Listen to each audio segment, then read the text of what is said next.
Hello everyone. तो video को start करने से पहले अगर आप लोग हमारे चैनल पर नहीं हो तो चैनल को जरूर से सब्सक्राइब कर लेना। तो जैसा कि हमने लास्ट एपिसोड में देखा था कि लिन फेंग और बाकी सब एल्डर चू वानयान के साथ एंशिएंट रूइंस की ओर निकल जाते हैं। वहीं दूसरी तरफ शिंगर ताई यांग डिवाइन सील को हासिल कर लेती है तो उसके ग्रैंडपा उससे लिन फेंग को मारने का प्लान बताते हैं और शिंगर को अपने कुछ लोगों के साथ एंशिएंट रूइंस में जाने को कहते हैं। तो शिंगर कहती है आप फिक्र मत कीजिए, इस बार मैं उस गुफेंग को देख लूंगी। अब आगे हम लिन फेंग और बाकी सबको एल्डर चू वानयान के साथ टियान ले एक्सकैलिबर माउंटेन्स के अंदर जाते हुए देखते हैं, जहां पर एल्डर चू वानयान सबको बताते हैं कि ये टियान ले एक्सकैलिबर माउंटेन है। जिसे सुनकर लिन फेंग कहता है गॉड लेवल का स्वॉर्ड।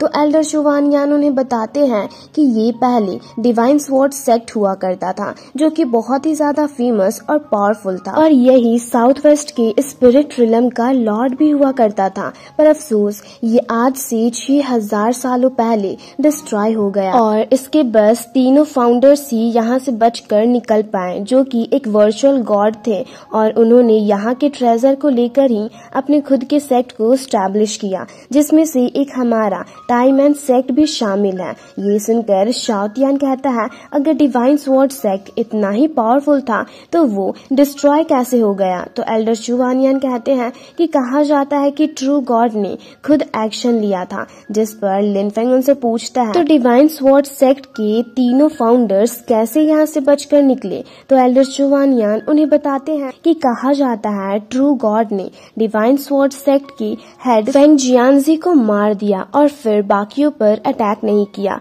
और एंशिएंट रूइंस को ओपन कर दिया और फिर उसे सीक्रेट रिलम में उस जगह पर सील कर दिया। और ये कहते हुए वो सबको वो जगह भी दिखाते हैं जिसके ऊपर एक प्रोटेक्टिव फॉर्मेशन लगी होती है। तो उसे देख शाओतियान कहता है तो इसके बाद क्या हुआ। तो एल्डर चू वानयान उसे बताते हैं कि ट्रू गॉड वापस जाने से पहले सीक्रेट रिलम में 1 महीनों तक रहे थे और कुछ लोगों का ये भी कहना है कि उस सीक्रेट रिलम में उनकी मुलाकात एलियन यानी कि फॉरेन रेसेस के किंग से भी हुई थी, जिसके बाद उन्होंने वापस सीक्रेट रिलम जाने की हिम्मत कभी नहीं की। साथ ही कुछ लोगों का ये भी कहना है कि उन्हें जो चाहिए था उन्हें मिल भी गया था पर उनका सीक्रेट रिलम में जाने का इंटरेस्ट खत्म हो गया था।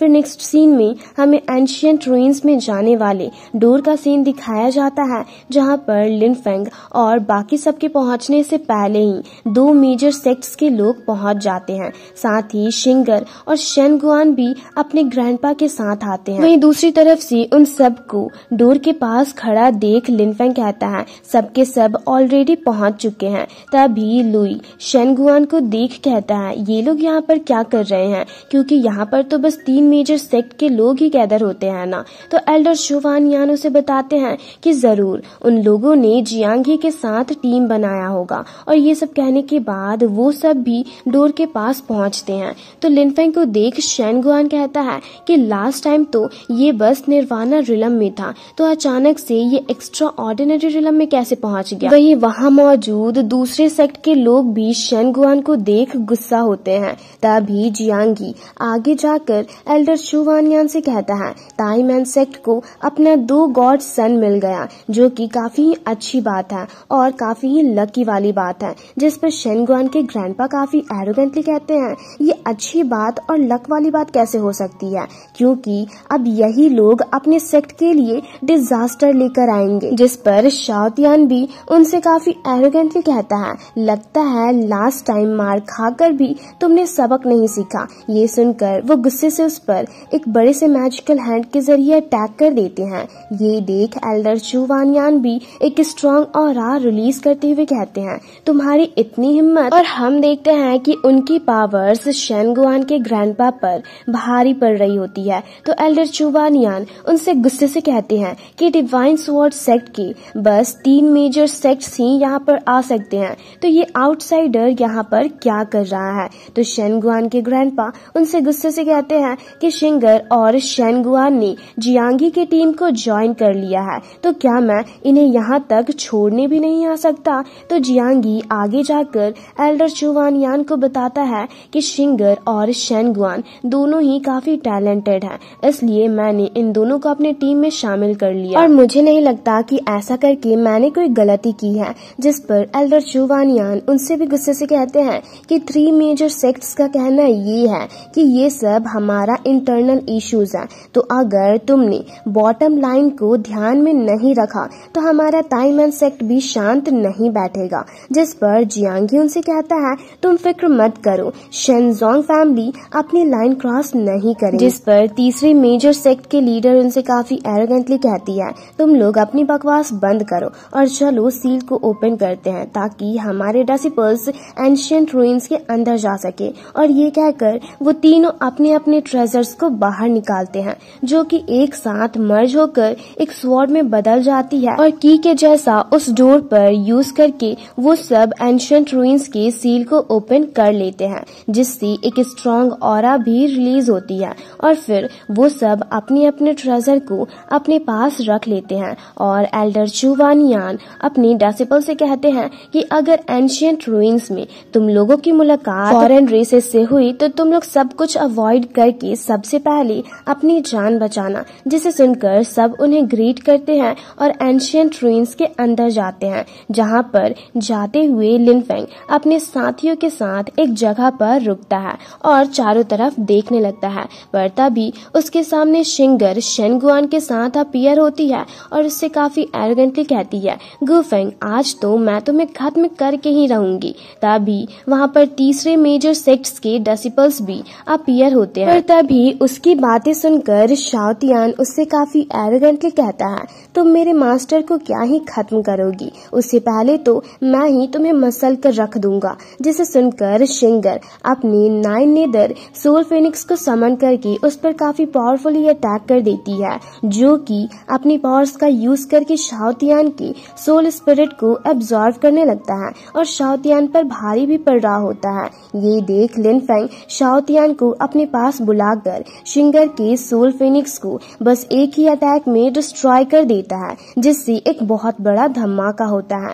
ये देख एक बंदा काफी हैरान होकर कहता है ताइमैन सेक्ट की गॉड सन की स्ट्रेंथ तो सच में काफी अच्छी है। जिस पर एक लड़की उससे कहती है पर शेनजोंग फैमिली के वारिस की डिवाइन पावर्स को भी कम मत समझो। वहीं दूसरी ओर लिन फेंग आगे जाकर शिंगर से कहता है तुम तो बिल्कुल अपने ग्रैंडपा के जैसे ही एरोगेंट और फॉरगेटफुल हो। तो शिंगर गुस्से से उसकी ओर अपने वेपन के जरिए अटैक करते हुए कहती है अब तुम मेरे हाथों मरने के लिए तैयार हो जाओ। तो लिन फेंग उसे अपनी ओर आता देख अपने गोल्डन फर्नेस को समन करता है और शिंगर पर अटैक कर देता है। ये देख शिंगर भी उसके गोल्डन फर्नेस पर अपने वेपन से अटैक करती है, जिससे एक बड़ा धमाका होता है और उन दोनों का ही अटैक डिस्ट्रॉय हो जाता है और उसके वेपन्स भी डिस्ट्रॉय हो जाते हैं, जिससे शिंगर पीछे की ओर चली जाती है। तभी शेनगुआन उससे ऊपर देखने को कहता है और वो जैसे ही ऊपर देखती है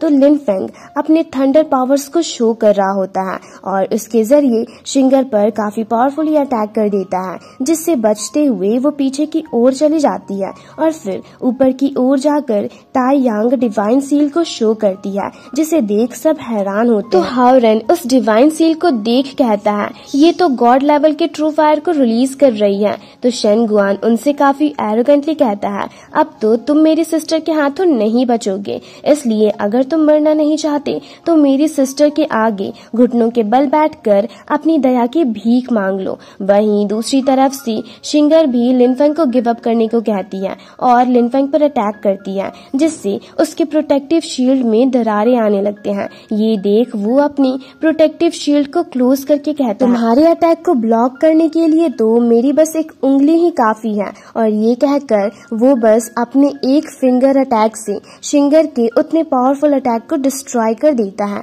जिससे एक धमाका होता है। ये देख शिंगर चौंक कर कहती है बस एक फिंगर अटैक पर ये कैसे हो सकता है, ये तो इम्पॉसिबल है। और उसके ऐसा कहते ही ये एपिसोड यहीं पर खत्म होता है।